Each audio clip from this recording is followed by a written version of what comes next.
So in the United States, we do have many people from the Asian and Hispanic communities who may be at higher risk for gastric cancer.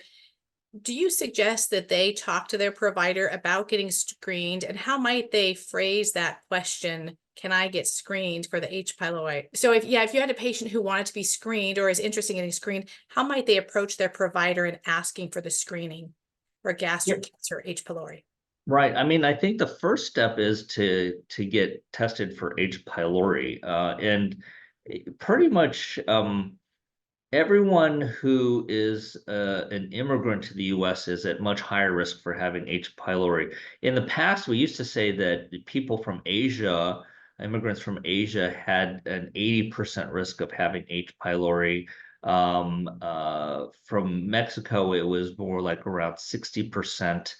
United States, it was in the 20 to 30%. It's probably less than that now. So worldwide, prevalence of H. pylori is certainly going down. But again, providers should know, this is something that is taught in medical school, is areas that are endemic with H. pylori. And providers should also know that H. pylori is a carcinogen. And so if a patient just comes up in and says, I'm worried about having H. pylori, I come from a high risk population, it really shouldn't be difficult to get tested for H. pylori.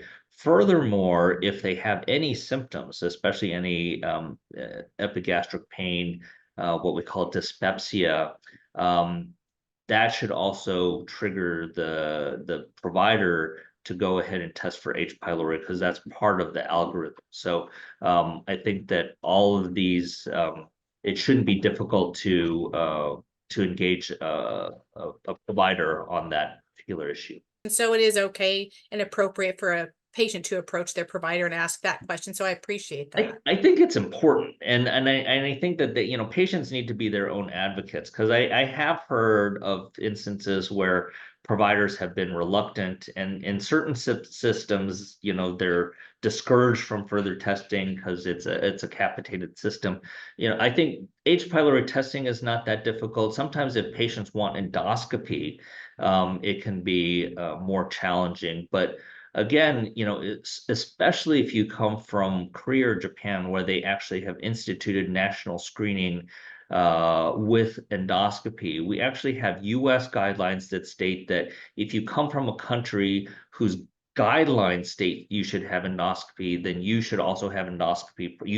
We should be following your home of origins guidelines for you. And so those patients should also have a guide endoscopy. But the challenge with that is that they're going to end up paying for it because it's not typically covered by insurance. So it will, or it's not fully covered by insurance. So you'd probably have to pay a copay for something like that at this time. I will say I have a friend who's dealing with, her father lives in Korea. She's from Korea, has been here about 5 years.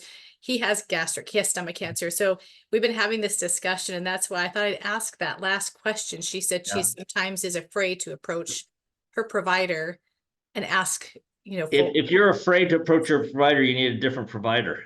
Well, that's a good suggestion too. No, I mean, we're supposed to work with you and listen to you. And I think, again, I go around and give a lot of talks to patient groups. And I like engaging in these types of activities, because I think the more information patients have, the more that they can talk with their physicians. And oftentimes, oftentimes patients know more than their physicians do, because they've done a lot more research. And hopefully you have a physician with some hubris who will listen to the patient, and if they don't know, they'll kind of look things up. So I appreciate that. Thank you.